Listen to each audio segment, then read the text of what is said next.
বাংলা সাহিত্যের ভাণ্ডারে ছোট গল্পের একটি বিশেষ জায়গা রয়েছে।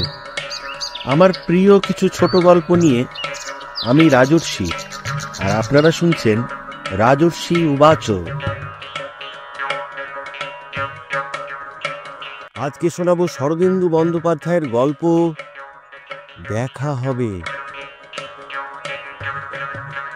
ভূপতির স্ত্রী স্মৃতিকণার মৃত্যুকালে আমি তাহার শয্যাপার্শ্বে ছিলাম। কেবল ডাক্তার বলিয়া নয়, ভূপতি আমার বন্ধু। স্মৃতিকে কঠিন রোগে ধরিয়াছিল। আমি নিজের হাতে চিকিৎসার ভার রাখি নাই। কলিকাতার সব বড় বড় ডাক্তারই তাহাকে দেখিয়াছিলেন, কিন্তু কিছুতেই বাঁচানো গেল না। মৃত্যুর রাত্রে শয্যাপার্শ্বে কেবল আমি আর ভূপতি ছিলাম। তেতলার প্রকাণ্ড শয়নকক্ষে দুইটি বড় বড় বৈদ্যুতিক গোলক জ্বলিতেছিল। ঘরের মাঝখানে একটি পালঙ্কের উপর শুইয়া স্মৃতি। ভূপতি আর আমি শয্যার দুই পাশে বসিয়া রোগিণীর মুখের পানে চাহিয়া প্রতীক্ষা করিতেছি। স্মৃতির গলা পর্যন্ত সিল্কের চাদর দিয়া ঢাকা, মুখখানি শুধু খোলা। মুখ দেখিয়া মনে হয় না গত 3 মাসে নৃশংস রোগ তাহার 24 বছরের সবল সুস্থ দেহটাকে কুড়িয়া কুড়িয়া জীর্ণ করিয়া ফেলিয়াছে। টুলটুলে মুখ, মুদ্রিত চোখ দুটি যেন সুরমা আঁকা। চুলগুলি মুখখানিকে ঘিরিয়া মণ্ডল রচনা করিয়াছে। দেখিয়া বোঝা যায় না মৃত্যু আসন্ন। স্মৃতি আজ রাত্রি 10টার পর আচ্ছন্ন হইয়া পড়িয়াছে, জ্ঞান নাই। আমি মাঝে মাঝে নাড়ি দেখিতেছি, নাড়ি ভালো নয়। এই অবস্থাতেই বোধহয় শেষ রাত্রে কোনো সময় তাহার মৃত্যু হইবে। এখন রাত্রি 1টা। শয্যাপার্শ্বে বসিয়া ভাবিতেছিলাম, 10 বৎসরের চিকিৎসা ব্যবসায় অনেক মৃত্যু দেখিয়াছি, কিন্তু আজ মনে হইতেছে স্মৃতির মৃত্যু যেন অন্য মৃত্যু হইতে পৃথক। তাহার কারণ বোধহয় এই যে ভূপতি আমার প্রিয়তম বন্ধু, তাহাকে আমি অন্তরে বাহিরে চিনি। সে বড় ব্যবসায়ী, অনেক টাকার মানুষ, কিন্তু মনের মধ্যে সে একেবারে অসহায়। অপরপক্ষে স্মৃতির মতো এমন পরিপূর্ণরূপে সংসারী মেয়ে আমি আর দেখি নাই। সংসারকে সুমধুর করিয়া তুলিবার মন্ত্র সে জানিত। দুইজনে মিলিয়া সুখের নীর রচনা করিয়াছিল। ভূপতি স্মৃতির হাতে নিজের জীবন তুলিয়া দিয়া নিশ্চিন্ত হইয়াছিল। তাহাদের 5 বছরের বিবাহিত জীবনকে একটি অখণ্ড কাব্য বলা চলে। একদিনের জন্য ছন্দপতন হয় নাই। তারপর বজ্রাঘাতের মতো এই রোগ, একটা সন্তানও নাই। স্মৃতির মৃত্যুতে পৃথিবীর আর কোনো ক্ষতি হোক না হোক, ভূপতির জীবনটা ছাড়খাড় হইয়া যাইবে। রাত্রি 3টার সময় স্মৃতি চক্ষু মেলিল। দৃষ্টিতে জড়তা নাই, অস্পষ্টতা নাই। ভূপতির মুখের পানে কিছুক্ষণ চাহিয়া থাকিয়া সহজ স্বাভাবিক স্বরে কথা বলিল। তাহার এই স্বর অনেকবার শুনিয়াছি। হলফ লইয়া বলিতে পারি তাহাতে বিকারজনিত প্রলাপের চিহ্ন মাত্র ছিল না। সে বলিল, এক শিলানগরীতে আবার দেখা হবে। ভূপতি তাহার মুখের উপর ঝুঁকিয়া পড়িয়া ব্যগ্র বিস্মিত প্রশ্ন করিল, কি কি কি কি বললে? স্মৃতি আর কথা বলিল না। আরো কিছুক্ষণ ভূপতির মুখের পানে চাহিয়া থাকিয়া ধীরে ধীরে চক্ষু মুদিল। আমি তাহার নাড়িতে হাত দিলাম। নাড়ি কয়েকবার ক্ষীণভাবে স্ফুরিত হইয়া থামিয়া গেল। স্মৃতি মরিয়া গিয়াছে, কিন্তু আমার মনে একটা প্রকাণ্ড প্রশ্নচিহ্ন রাখিয়া গিয়াছে। এক শিলানগরীতে আবার দেখা হবে, ইহা মৃত্যুকালের উদ্ভ্রান্ত প্রলাপ নয়। মানুষ যেমন রেলের স্টেশনে ট্রেন ছাড়িবার পূর্বে প্রিয়জনকে বলে, অমুক দিন আবার দেখা হবে, এ সেই ধরনের উক্তি। এক শিলানগরী বলিয়া কি কোনো স্থান আছে? কখনো নাম শুনি নাই। আবার দেখা হবে, এ কথার অর্থ কি? মৃত্যুর পূর্ব মুহূর্তে কেহ যদি বলে আবার দেখা হবে, তবে তাহার কি অর্থ হয়? পরলোক, পুনর্জন্ম এসব আমি মানি না। স্মৃতি আধুনিকা ছিল, কিন্তু হয়তো মনে মনে এইসব কুসংস্কার পোষণ করিত। মৃত্যুকালে মনের বাসনা ভবিষ্যৎবাণীর আকারে দেখা দিয়াছিল, কিন্তু স্মৃতির কণ্ঠস্বরে হৃদয়াবেগের বাষ্পটুকু ছিল না। তাছাড়া তাছাড়া এক শিলানগরীতে কেন? এই অশ্রুতপূর্ব নামটা স্মৃতি কোথা হইতে পাইল? স্মৃতির মৃত্যুর পর ভূপতির সঙ্গে কয়েক মাস দেখা হয় নাই। তাহার বাড়িতে গিয়া দেখা পাই নাই। স্মৃতির কথা মন হইতে সরাইয়া রাখিবার জন্যই বোধ করি সে ব্যবসায় প্রাণ মন ঢালিয়া দিয়াছিল। বাড়িতে খুব কমই থাকিত, এখানে ওখানে ঘুরিয়া বেড়াইত। একবার শুনিলাম সে প্লেনে বিলাত গিয়াছে। মাস দুয়েক পরে হঠাৎ একদিন আমার কাছে আসিয়া উপস্থিত। শুষ্ক রুক্ষ চেহারা, রোগা হইয়া গিয়াছে। আমি বলিলাম, আরে আরে কোথায় ছিলি এতদিন? এই মরার মতো চেহারা হয়েছে, অসুখ বিসুখ করেনি তো? ভূপতি আমার প্রশ্নের জবাব দিল না। আমার স্ত্রীর সহিত কিছুক্ষণ রঙ্গরসিকতা করিল, চা ও জল খাবার ফরমাইশ দিল। স্ত্রী প্রস্থান করিলে আমার পানে কাতর চক্ষে চাহিয়া বলিল, ভাই ভাই, আর তো পেরে উঠছি না, একটা কিছু উপায় কর। উপায়? কি উপায় করব বল? কিছুতেই ভুলতে পারছিস নে? না না না, যতদিন সে বেঁচে ছিল ততদিন নিশ্চিন্ত ছিলাম, তার কথা ভাববার দরকার হতো না। এই অষ্টপ্রহর আমার ভাবনা ভাবত, কিন্তু কিন্তু এখন তার চিন্তা অষ্টপ্রহর আমার ঘাড়ে চেপে বসেছে। এতে চিন্তার কি আছে? এতদিন এতদিন ধরে কেউ মনে রাখে, একদিন তো ভুলতেই হবে। মনকে শক্ত কর, মনের রাশ ছেড়ে দিস নে। সে চেষ্টা কি করিনি, কিছুতেই কিছু হলো না। মরবার সময় কি যে একটা কথা বলে গেল, এক শিলা নগরীতে দেখা হবে। হ্যাঁ রে, হ্যাঁ রে, তুই কিছু মানে বুঝতে পেরেছিস? না, হয়তো বোঝবার মতো মানে কিছু নেই। তুই ও নিয়ে মাথা ঘামাসনি। ভূপতি কিয়ৎকাল নীরব থাকিয়া বলিল, এক শিলানগরী, অনেককে জিজ্ঞেস করেছি, কেউ বলতে পারেনি, কিন্তু আমার বিশ্বাস কোথাও না কোথাও এক শিলানগরী আছে। জিজ্ঞাসা করেছিলাম, এক শিলানগরীর নাম স্মৃতি আগে কখনো তোর কাছে করেছিল? কখনো না। অতঃপর দুইজনে চুপ করিয়া বসিয়া রহিলাম। স্ত্রী আসিয়া চা ও জলখাবার রাখিয়া গেলেন। ভূপতি নীরবে জলযোগ সম্পন্ন করিল। আমি বলিলাম, ভূপতি, আয় তো, তোর শরীরটা একবার পরীক্ষা করে দেখি। শরীরে রোগ থাকলে মনও অসুস্থ হয়ে পড়ে। সে বলিল, ধুর, শরীর আমার দিব্যি আছে। বলিলাম, তবে আবার বিয়ে কর। স্মৃতিকে তুই কত ভালোবাসিস আমি তা জানি, তাকে ভুলে যেতে বলছি না, কিন্তু এভাবে জীবনটা নষ্ট করে ফেলার কোনো মানে হয় না। আমার কথা শোন, আবার বিয়ে কর। সে বলিল, তুই পাগল? নিজেকে সামলাবার চেষ্টা আমি কি করিনি? মদ খেয়ে দেখেছি, লুচ্চামি করবার চেষ্টা করেছি। না না না, কিন্তু আমার দ্বারা হলো না। তোর কথায় একটা মেয়েকে বিয়ে করে আমি কি তার জীবন নষ্ট করে দেব? কিন্তু তবে কি করবি? তা জানি না। সে উঠিয়া দাঁড়াইল। আচ্ছা, আজ চলি, আবার দেখা হবে। দ্বারের দিকে পা বাড়াইয়া সে থামিয়া গেল।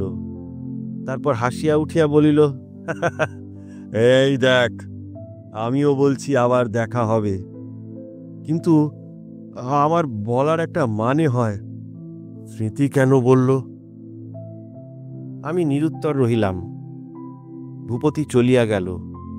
তারপর 3 মাস আর তাহার দেখা পাইলাম না। শীতের মাঝামাঝি ভূপতি অকস্মাৎ আবির্ভূত হইল। বলিল, চল, বেড়াতে যাবি?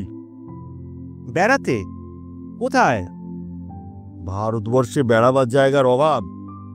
চল চল, কাশ্মীর যাই। এই শীতে কাশ্মীর? তবে রাজপুতানা কিংবা দক্ষিণে যাওয়া যাক। দক্ষিণটা দেখা হয়নি, যাবি? সব খরচ আমার।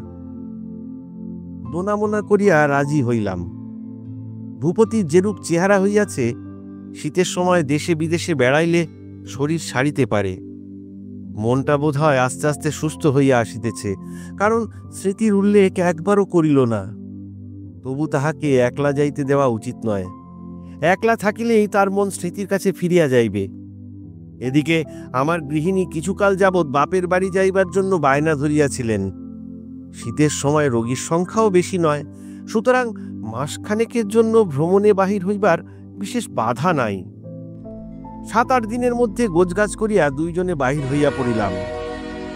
রেলের প্রথম শ্রেণীতে ভ্রমণের মতো এমন আরামের ভ্রমণ আর নাই।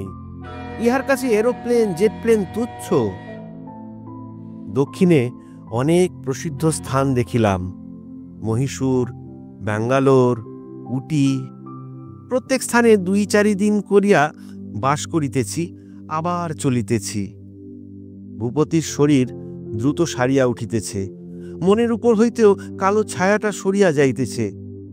আশা হইতেছে ভ্রমণের শেষে সুস্থ সহজ মানুষটাকে আবার পাওয়া যাইবে। বিজয়ওয়াড়া হইতে কাজীপেটের লাইনে একটা স্টেশনে গাড়ি থামিয়াছে। ভূপতি হঠাৎ নামিয়া পড়িল। আয় আয়, আজ এখানেই যাত্রা ভঙ্গ করা যাক। এখানে যাত্রাভঙ্গের কোনো প্রস্তাব ছিল না, কিন্তু ভূপতি পূর্বেও 2-1 বার এরূপ করিয়াছে। অজ্ঞাত অখ্যাত স্থানে নামিয়া পড়িয়াছে, তাই আপত্তি করিলাম না। আমাদের খেয়াল খুশির ভ্রমণ, যেখানে ইচ্ছা নামিয়া পড়িলেই হইল। নেহাত যদি এ স্থানে হোটেল বা ধর্মশালা না থাকে, তখন রেলের ওয়েটিং রুম তো আছে। প্রস্তর ফলকে স্টেশনের নাম দেখিলাম ওরাঙ্গল। শহরটি ছোট, খুব পরিচ্ছন্ন নয়, তবে পাথুরে দেশের শহর পুরনো হইলেও সহজে নোংরা পঙ্কিল হইয়া উঠিতে পায় না। একটি হোটেল আছে, আমরা তাহাতে গিয়া উঠিলাম। হোটেলের দ্বিতল হইতে শহরের পার্বত্য পরিবেশ দেখা যায়। সমস্ত দাক্ষিণাত্য যে একটি বিপুলকায় অধিত্যকা, দক্ষিণে পদার্পণ করা অবধি তাহা ভুলিবার সুযোগ পাই নাই। আরেকটি কথা ভুলিবার উপায় নাই, বাঙালির সর্বত্র গতি। বাঙালির কোনো বদনাম আছে, কিন্তু দাক্ষিণাত্যের অতি নগণ্য অজ্ঞাতনামার স্থানে গিয়া দেখিয়াছি 2-1টি বাঙালি বিরাজ করিতেছে। অপরিচিত কণ্ঠে বাংলা ভাষা শুনিয়া চমকিয়া উঠিয়াছি। কেহ চাকরি করিতে আসিয়াছে, কেহ ব্যবসা উপলক্ষে। বাঙালির অগম্য স্থান নাই। ওরঙ্গলেও তাহার ব্যত্যয় হইল না। কোট প্যান্টলুন পরা জিরাফের মতো একটি লোক হোটেলে বাস করিতেছিলেন। জানা গেল তিনি বাঙালি। তিনি একজন প্রত্নবিদ, খুব মিশুক লোক নন। পরে জানিতে পারিয়াছিলাম তিনি অত্যন্ত সন্দিগ্ধ প্রকৃতির লোক। পাছে তাহার আবিষ্কৃত প্রত্ন বিষয়ক তত্ত্ব কেহ চুরি করিয়া নিজের নামে ছাপিয়া দেয়, তাই তিনি সহজে কাহারও সহিত কথা বলেন না, বলিলেও অতি সন্তর্পণে বলেন। কিন্তু সে যাক। বৈকালে আমরা পদব্রজে বেড়াইতে বাহির হইলাম। দর্শনীয় বিশেষ কিছু নাই, তবু যখন আসিয়াছি তখন ঘুরিয়া ফিরিয়া দেখা উচিত। অবশেষে একটি মন্দিরের নিকট উপস্থিত হইলাম। মন্দিরটি প্রাচীন বলিয়া মনে হয়, গঠন গতানুগতিক নয়। একটি লোককে প্রশ্ন করিয়া জানিতে পারিলাম মন্দিরের নাম সহস্রস্তম্ভ মন্দির। অতগুলা না হইলেও অনেকগুলা স্তম্ভ আছে। জিজ্ঞাসা করিলাম, আচ্ছা, এই কতদিনের পুরনো মন্দির? লোকটি বলিল, পৃথিবী সৃষ্টি হবার আগে থেকেই আছে। খুবই পুরাতন বলিতে হইবে। ভূপতির দিকে চাহিয়া দেখি সে স্থানুর মতো দাঁড়াইয়া মন্দির দেখিতেছে, চোখে বিস্ময়াহত অপলক দৃষ্টি। বলিলাম, কি হলো? সে অস্ফুট স্বরে বলিল, এ মন্দির আমি আগে দেখেছি। হ্যাঁ, কোথায় দেখলি? তা জানি না, কিন্তু দেখেছি। তাহলে বোধহয় ফটো দেখেছিস। ফটো? কি জানি। যখন ফিরিয়া চলিলাম তখনও তাহার চোখ তন্দ্রাচ্ছন্ন হইয়া রহিল। হোটেলে ফিরিয়া চায়ের ঘরে গেলাম। এখানে চা কেহ খায় না, কফির রেওয়াজ। দেখিলাম অদূরে বাঙালি ভদ্রলোকটি নাক সিটকাইয়া কফি পান করিতেছেন। আমরা ব্যথার ব্যথী সহজেই ভাব হইয়া গেল। ভদ্রলোকের নাম সুরেশ পাকরাশি। আমরা নিজেদের পরিচয় দিলাম। চা ও কফির আপেক্ষিক মহিমা লইয়া কিছুক্ষণ আলোচনা চলিল। তারপর জিজ্ঞাসা করিলাম, আপনি কতদিন এখানে এসেছেন?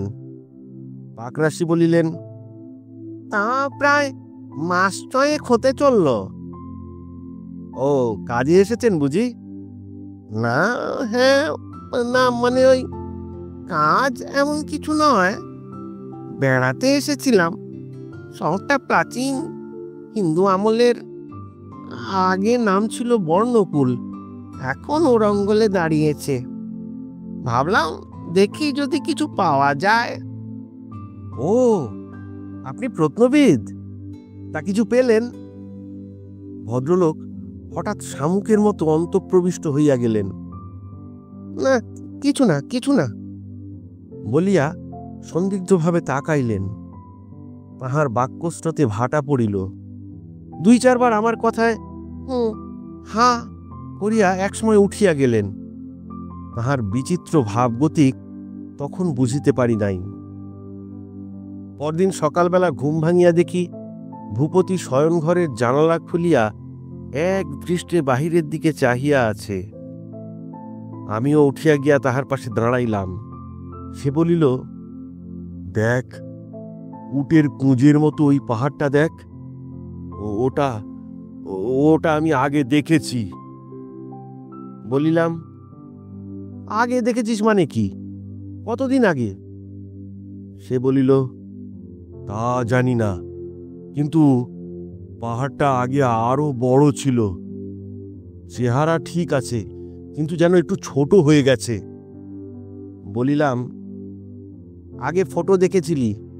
ছবিটা অবচেতন মনের মধ্যে ছিল, এই পাহাড় দেখে বেরিয়ে এসেছে। ও ওরকম হয়। ভূপতি কিছু বলিল না।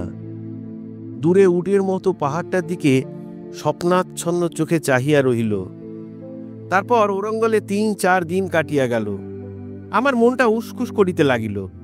এখানে দ্রষ্টব্য কিছু নাই, দীর্ঘকাল বসিয়া থাকার কোনো অর্থ হয় না। কিন্তু ভূপতির কি হইয়াছে জানি না, সে মোহাক্রান্তভাবে এখানে ওখানে ঘুরিয়া বেড়াইতেছে। তাহাকে এখান হইতে গা তুলিবার কথা বলিলে যেন শুনিতেই পায় না। তাহার মনের মধ্যে রহস্যময় একটা কিছু ঘটিতেছে। আমি সবিশেষ নির্ণয় করিতে না পারিয়া উদ্বিগ্ন হইয়া উঠিলাম। ইতিমধ্যে পাকরাশি মহাশয়ের সঙ্গে আর একটু ঘনিষ্ঠতা হইয়াছে। তিনি যদিও আমাদের এড়াইয়া চলিতেন, তবু মাঝে মাঝে বাংলা ভাষায় কথা বলিবার লোভ সংবরণ করিতে পারিতেন না। আমরাও প্রত্নতত্ত্ব সম্বন্ধে তাহার দুর্বলতা বুঝিয়াছিলাম, তাই ও প্রসঙ্গ যথাসাধ্য বাদ দিয়া কথা বলিতাম। আরও কয়েকদিন নিষ্ক্রিয়ভাবে কাটিয়া যাইবার পর আমি মরিয়া হইয়া উঠিলাম। বললাম, ওরঙ্গলে কি মধু পেলে তুই জানি না, কিন্তু আমি আর থাকছি না। 1 মাস হয়ে গেছে, আমাকে এবার ফিরতেই হবে রে। সমস্ত দিন ঝুলোঝুলির পর রাত্রিকালে তাহাকে রাজি করিলাম। পরদিন বিকালের গাড়িতে 2 জন যাত্রা করিব। সে বলিল, ছেড়ে যেতে ইচ্ছে করছে না, কিন্তু তোর যখন এত তাড়া, চল, আমি কিন্তু আবার আসব। পরদিন সকালবেলা চাকর ঘরে চা দিয়া গেল। 2 জনে একত্র বসিয়া চা পান করিলাম। প্রাতরাশ শেষ করিয়া ভূপতি ইজি চেয়ার জানলার কাছে টানিয়া লইয়া বসিল। আমি বলিলাম, চল না, স্টেশনে খবর নিয়ে আসি রিজার্ভেশন পাওয়া যাবে কিনা। সে বলিল, তুই যা, আমার যেতে ইচ্ছে করছে না। আমি বাহির হইলাম। জীবিতাবস্থায় ভূপতির সঙ্গে এই শেষ দেখা। ঘণ্টাখানেক পরে ফিরিয়া আসিলাম। তখনও সে সেই চেয়ারে বসিয়া আছে, মাথাটা পেছন দিকে হেলান দেওয়া, চোখ দুটো বিস্ফারিত হইয়া খুলিয়া আছে। চোখে এবং মুখে কি অনির্বচনীয় বিস্ময়ানন্দ, তাহা বর্ণনা করা যায় না। যেন প্রিয়জনকে বহুদিন পরে দেখার শুভ মুহূর্তে তাহার মৃত্যু হইয়াছে। আমার মানসিক অবস্থার কথা আর বলিব না। ভূপতির অন্ত্যেষ্টি করিলাম। আমি বোধহয় তাহার সবচেয়ে নিকট আত্মীয়, কারণ আমার হাতের আগুন তাহার দেহটা ছাই করিয়া দিল। কাহাকেও খবর দিতে পারি নাই। ঘনিষ্ঠ আপনজন তাহার নাই। শুনিয়াছি এক ভাগিনা উত্তরাধিকারী, কিন্তু ভাগিনার ঠিকানা জানি না। দেশে ফিরিয়া চলিয়াছি। সঙ্গে চলিয়াছেন পাকরাশি মহাশয়। বিপদের সময় তিনি দূরত্ব রাখেন নাই, বুক দিয়া পড়িয়া সাহায্য করিয়াছেন। তারপর একসঙ্গে ফিরিতেছি। ভূপতির মৃত্যু সম্বন্ধে একটা গভীর রহস্য মনকে আচ্ছন্ন করিয়া রাখিয়াছে। আমি ডাক্তার, আমি জানি তাহার দেহে এমন কোনো রোগ ছিল না যাহাতে সে হঠাৎ মরিয়া যাইতে পারে। তবে তবে এ কি হইল? স্মৃতির কথা বার বার মনে পড়িতে লাগিল। সে বলিয়াছিল, একশিলা নগরীতে দেখা হবে। কিন্তু পাকরাশি মহাশয় এ কথা সে কথা বলিয়া আমার মন ভুলাইবার চেষ্টা করিতেছেন। তিনি ভাবিয়াছেন আমি শোকে অভিভূত হইয়া পড়িয়াছি। হঠাৎ এক সময় তাহাকে জিজ্ঞাসা করিলাম, সুরেশবাবু, আপনি তো পণ্ডিত মানুষ, আচ্ছা আচ্ছা একশিলা নগরী কোথায় জানেন? তিনি হাসিয়া বলিলেন, জানি বই কি, এই ওরঙ্গলের প্রাচীন নাম একশিলা। হ্যাঁ, তবে যে সেদিন বলেছিলেন বর্ণকুল। বর্ণকুলও একটা নাম, আর একটা নাম একশিলা। কেন কেন বলুন তো দেখি। কিছুক্ষণ হতবুদ্ধি হইয়া রহিলাম। তারপর স্মৃতির মৃত্যুকালীন কাহিনী বলিলাম। এবার পাকরাশি মহাশয় বিস্মিত হইলেন। বলিলেন, তাই নাকি? ভারী আশ্চর্য তো। ইতিহাসে পড়েছি দিগ্বিজয়ী আলেকজান্ডারের জীবনে এই রকম একটা ব্যাপার ঘটেছিল। কালানল নামে এক ভারতীয় সাধু। তিনি সোৎসাহে বলিয়া চলিলেন, কিন্তু সব কথা আমার কানে পৌঁছিল না। আমি ভাবিতে লাগিলাম, মৃত্যুকালে কি মানুষ ভূত ভবিষ্যৎ দেখিতে পায়? স্মৃতি অনাগত ভবিষ্যৎ দেখিতে পাইয়াছিল। ওরঙ্গলে ভূপতির মৃত্যু হইবে তাহা জানিতে পারিয়াছিল। আবার ওরঙ্গলের প্রাচীন নাম একশিলা তাহাও সে জানিয়াছিল। অতীত এবং ভবিষ্যৎ দুই দিকেই তাহার মুমূর্ষু প্রাণ প্রসারিত হইয়াছিল। ভূপতির চোখে ওরঙ্গল চেনা চেনা ঠেকিয়াছিল। তবে কি কোনো সুদূর অতীতে ভূপতি ও স্মৃতি একশিলা নগরীর নাগরিক ও নাগরিকা ছিল? বুঝি না, কিছু বুঝি না। অগাধ অন্ধকারের মধ্যে খদ্যোৎকণার মতো বুদ্ধি দ্বীপ জ্বালিয়া কেবল বুঝিবার চেষ্টা করিতেছি।